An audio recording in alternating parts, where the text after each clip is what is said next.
This is the award-winning Brooklyn College News, covering New York City and your neighborhood. A popular tourist attraction faces demolition. Stop and frisk, the call for police oversight. Hot food vendors draw tourists to a Brooklyn neighborhood. All that and more coming up. Welcome to Brooklyn College News. I'm Susanna Rojas. And I'm Charles Baldini. Our top story, artists and neighbors fight to save a local attraction. The owners want to tear it down and build something new. Jonathan Donaldson reports. You can see it from the 7 train. 5 Points stands out in the heart of Long Island City. Colorful graffiti art covers the huge warehouse. Names, tags, monsters, creatures, anime, visions of imagination, and some we recognize. We cater to these young, upcoming artists. Jonathan Cohen, known by his tag name Mears1, is the volunteer curator, and he assigns wall space for the artists. I'd say we're probably the #1 tourist attraction in Long Island City. The powerful images bring locals and tourists from all around the world. They take pictures and treat it like an art exhibit or museum. This is like fine art on walls, that should be in museums and galleries. It's a place that we know in France. It's in France on the net. We can see that it's the most famous site of graffiti in USA. But 5 Points is in jeopardy. The owners want to tear it down. They plan to build luxury condos. We can rightly call them slumlords. Fireworks flew at a community board meeting. Artists and neighbors opposed the redevelopment. They want the board to deny the demolition permit. We're there every day. It's a network of volunteers. Every day is a day where you have to watch the building, make sure people don't go inside, make sure people don't get hurt. They say owners are neglectful, pointing out debris, overflowing garbage, and spoiled food causing a stomach-turning smell. The stench that comes from the loading dock smells like feces and a decaying corpse. David Walkoff and his dad own the building. They say the debris isn't their fault. Well, I think it's a very positive thing. Look, we're continuing to put the artists in. I think the neighborhood needs more critical mass to support the businesses, the local businesses that are around the area that are flourishing and popping up right now. And I think they would be even more better off with a building like the ones we're planning. But many consider 5 Points a landmark, although it is not officially. It should be considered landmark status. I think it's really important that we preserve what we have. It's an institution. It's a very important piece of New York City culture. I respect his wishes as a real estate developer, but sometimes you create something that's golden and not intentional or not intended, but you need to see the signs and recognize that. And that's the upsetting part. The fight isn't over. It's up to the city to decide whether to approve the condo development. In the meantime, you can see the graffiti and attend events every Saturday. You can find out more on 5 Points Facebook page. Jonathan Donaldson, Brooklyn College News. Demolition at Coney Island took out an iconic attraction. The world-famous Astro Tower created panic in Luna Park. The tower swayed back and forth, forcing the park to close. I was there the day they made the decision. Luna Park's Astro Tower sways dangerously in the wind. Buildings department officials said it was unstable and shut the park. Everyone's going to be here. How could you not be able to go on the Cyclone and the Wonder Wheel? The shaking tower created a dangerous situation. Coney Island's famous rides, usually jam-packed during summer months, were closed to the public. We're doing everything we can ahead of time to make sure that we don't have a problem. Though the tower has always swayed, some locals noticed it getting worse and worse. I seen it swerving tremendously too much. I said, no. I said, this is getting dangerous. Inspectors from buildings and the fire department walked through the park to find out what was safe and what wasn't. We all know that we are in the business of making sure people are safe. That's why they closed the park and blocked off the entrance with yellow crime tape. Let's hope that they get this stuff together, say it's G-rated, and they cut that yellow crime tape, throw open the gates, and get those rides going. But city officials wouldn't let the park reopen unless the Astro Tower came down. Firefighters and private contractors dismantled the 51-year-old tower. The Wonder Wheel and other rides are up and running, but a giant part of our Brooklyn landscape is gone. Blacks and Latinos continue to protest the stop and frisk policy. Some politicians want to set up a monitor to oversee the police department. I went to City Hall to get the story. In this home video, you see NYPD undercover officers conduct a stop and frisk in the Stapleton projects. Black and Latino men say police target them unfairly. All the time. I mean, I've been stopped 6 times since I moved to New York City, and I've only moved to New York City 3 years ago. He is one of about 532,000 stopped by police in 2012. 89% weren't arrested, according to the American Civil Liberties Union. Justice! On the steps of City Hall, many called for an end to profiling and supported a proposed law to provide oversight of the NYPD. The law says that any police stop should be based on reasonable suspicion. That's all.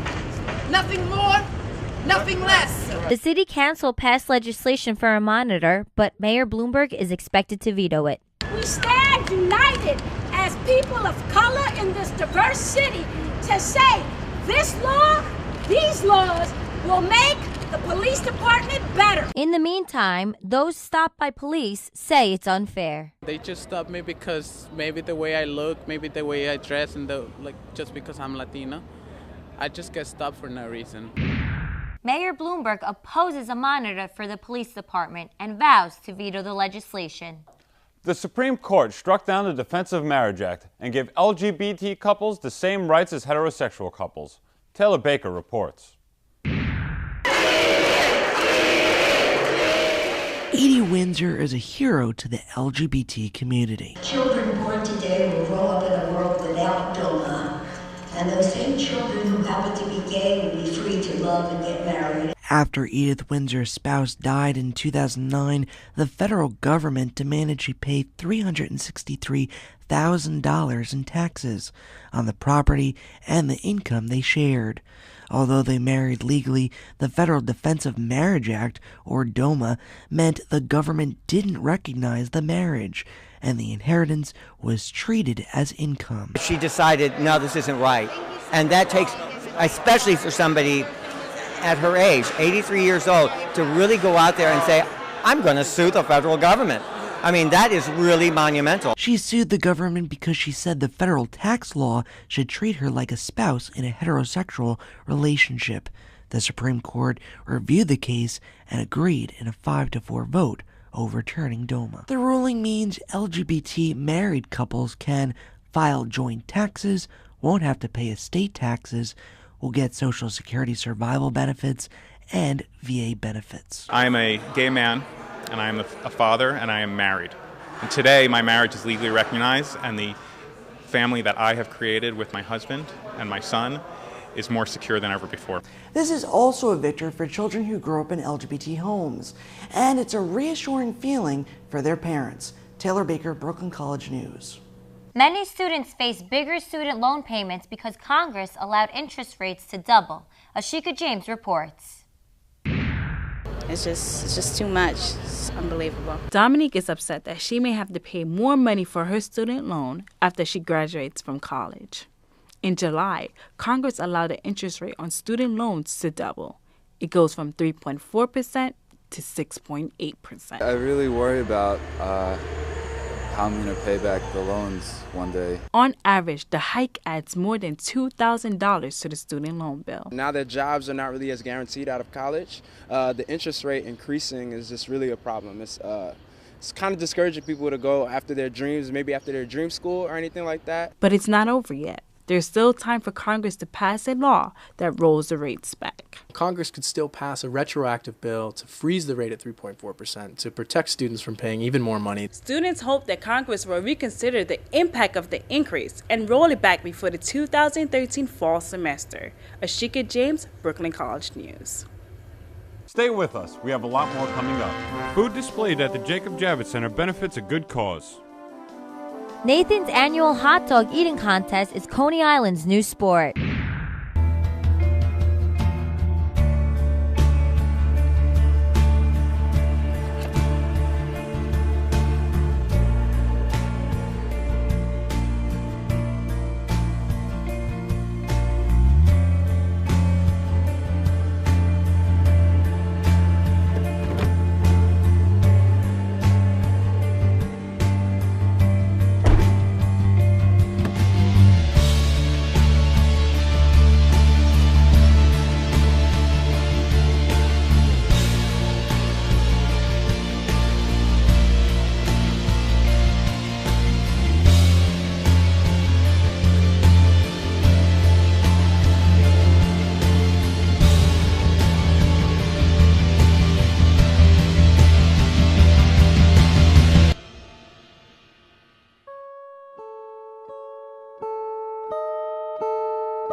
Welcome back. While Congress debates the pathway to citizenship, some immigrants passed all the hurdles. They took the oath of citizenship to become Americans. Charles Carr reports about the big day.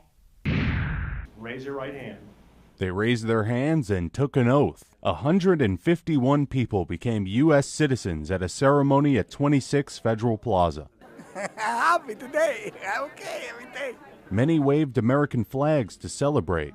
And for the first time, social media was a talking point at the ceremony. We're asking people to tweet their photos and experiences from today using the hashtag July4Nats. Some wept because loved ones couldn't attend the ceremony, and all listened to a recorded message from President Obama. You've traveled a long path to get here.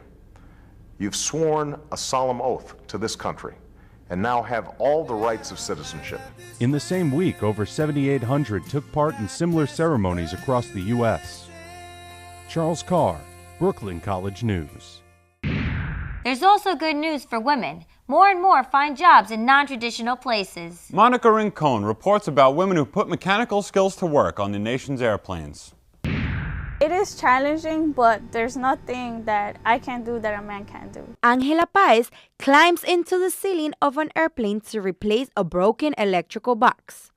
She is an airline mechanic. I chose to be in the aviation industry as an aircraft mechanic because I like the whole experience. I like to be able to do the same things that men think women can do. Angela is the lead mechanic for a crew of Panasonic Avionics. Out of 332,000 airline mechanics, only 2.2% are women, according to the FAA. Jason Diaz is Angela's co-worker. I feel like as time goes by, there's an increase of women who are joining the industry. Angela is in and out of planes before passengers fill the seats. She fixes electrical equipment and supervises others in planes owned by 5 airlines. I think it's something to be very proud about because even though we have a small group of girls, they're very good workers and they do a really great job. So it also gives a challenge for the guys. I've worked alongside females and they work just as well as a male would be working. I think I chose the right career. I like what I do. I like my job. I like to be able to do and find things that they may seem challenging for a guy and be able to do it myself. Angela discovered her passion at Aviation High School in Long Island City. Shop classes give hands-on training and is a 5-year program. Ralph Santiago is the assistant principal.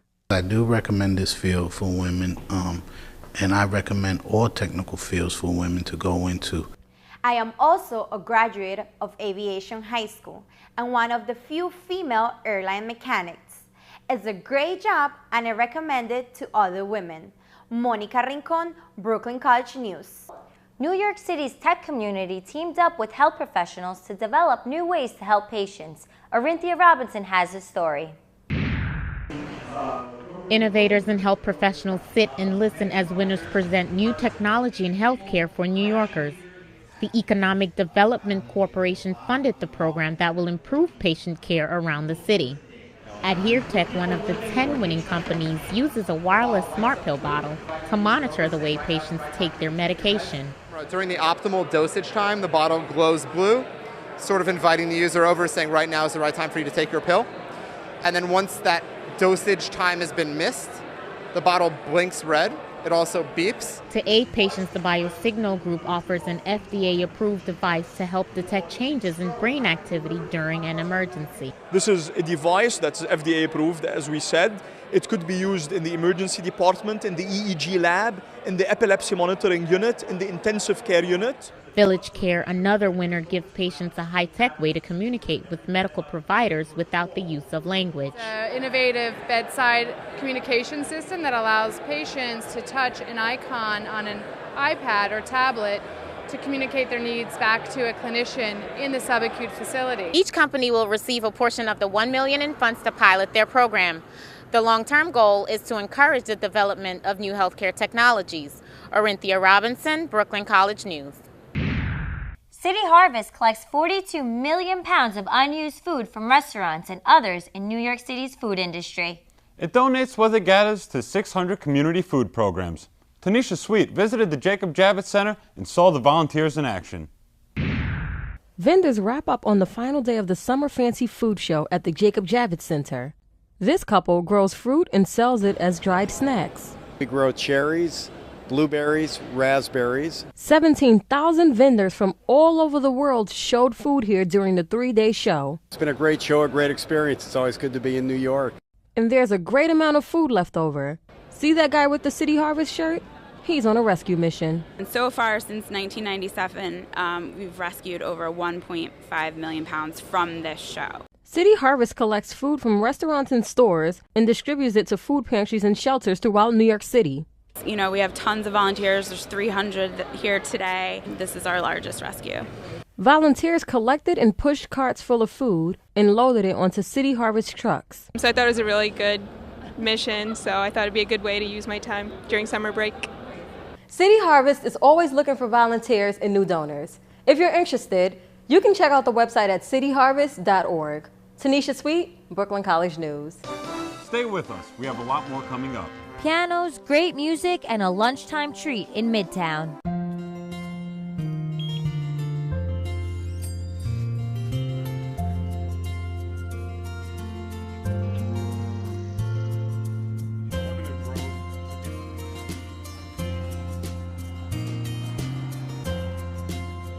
Thank you for giving me blood. Thank you for giving me blood. Thank you for saving my life. Give blood to the Red Cross and change a life. Welcome back. It's a hot dog eating contest. It's a show. It's a sport. Coney Island's famous annual event lived up to its own hype. Charles Carr was there. Bright sun, steamy 87 degrees, a crowd enters the staging area for the 38th Nathan's Famous Hot Dog Eating Contest. Adoring fans and old-timers arrived early to get front row seats before thousands descend on Stillwell and Surf Avenues. It's a mouthful just describing everything that happens. Coney-themed folk music.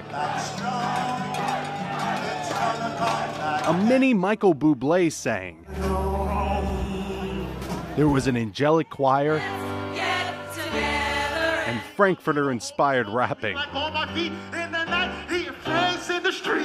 Children ate the first hot dogs in a Meat Eaters competition. Then the women's division eat-off began. It might be disgusting to watch, but the highest-ranked female and male competitors use similar techniques to engulf tens of dogs. They separate dog from bun, soak the bun in water, squeeze the water from the buns, then scarf down the soft bread, followed by the hot dogs. Sonia Black Widow Thomas down 36 3/4 hot dogs and buns, winning the title for the third consecutive year. Master of Ceremonies George Shea rose above the crowd. The showman introduced the main event with great drama.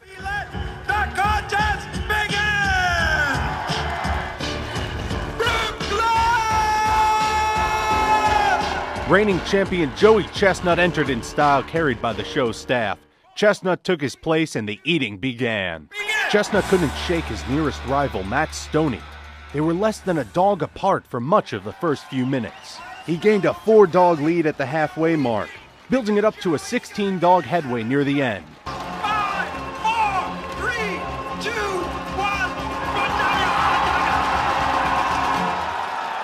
Chestnut broke his previous world record with an astonishing 69 hot dogs in 10 minutes, winning the coveted mustard yellow belt for the 7th consecutive year. It isn't pretty.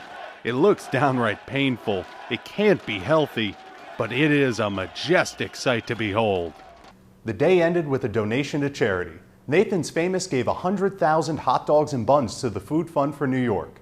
Charles Carr, Brooklyn College News. Legendary folk musicians performed at a recent concert. Sharina Nadura reports they want to reconnect folk music with activism.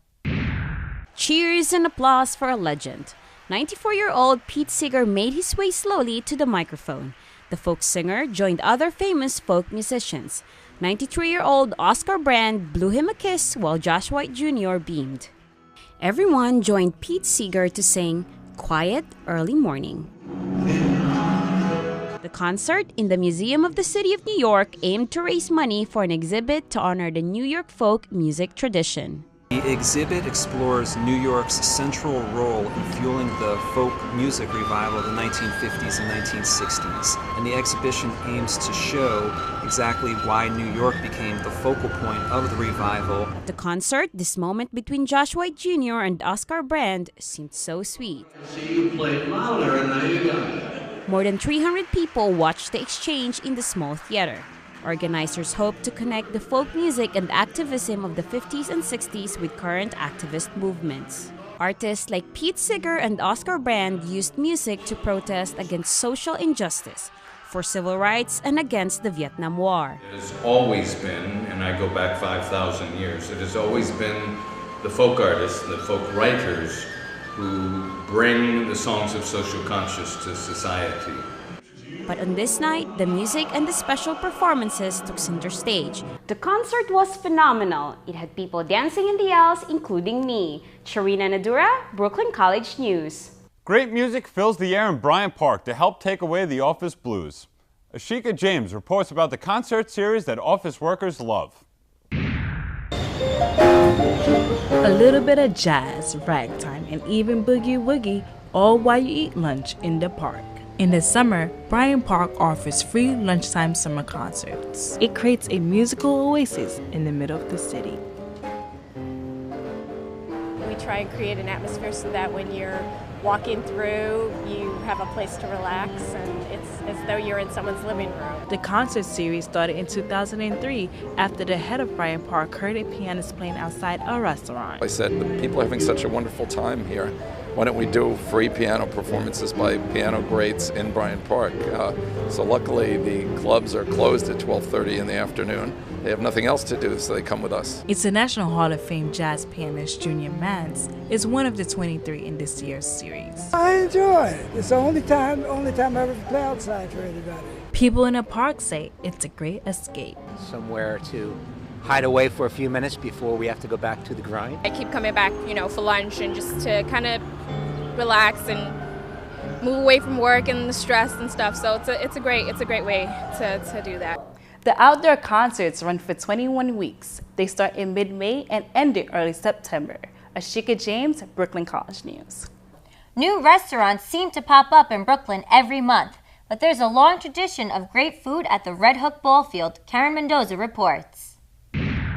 Roasted corn on the cob with cheese. It's popular here at the Red Hook Ball Field.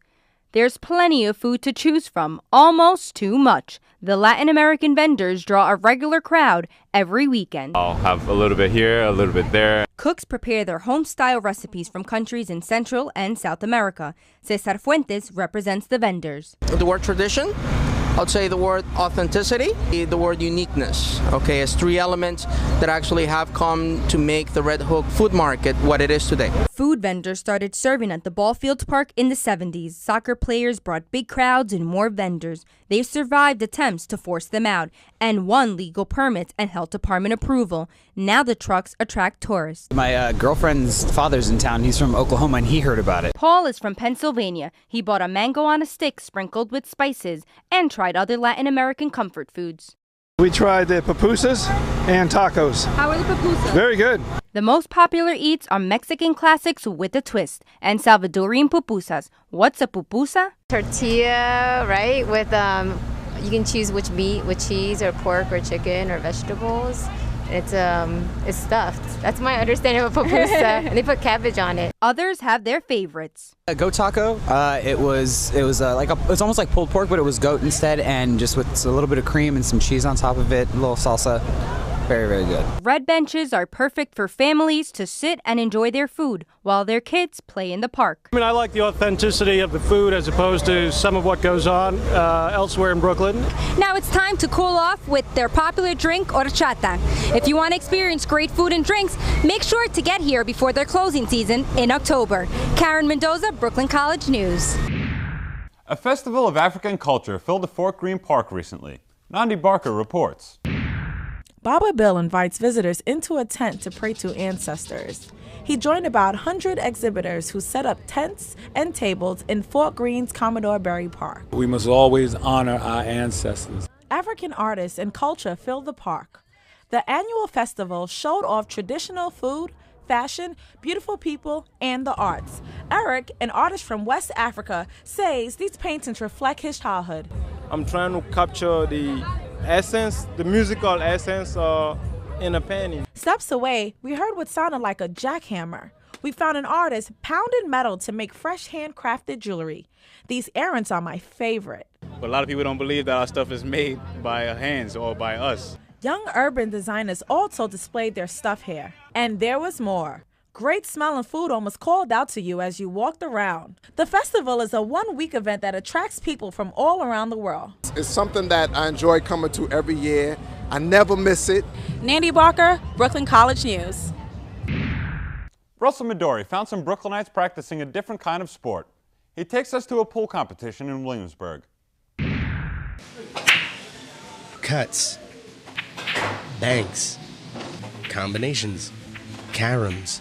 Here, they can be worth money. First place winner of the Stickman 8-Ball Challenge, $70. Andre Ramos hosts the Stickman 8-Ball Challenge in Williamsburg every Saturday.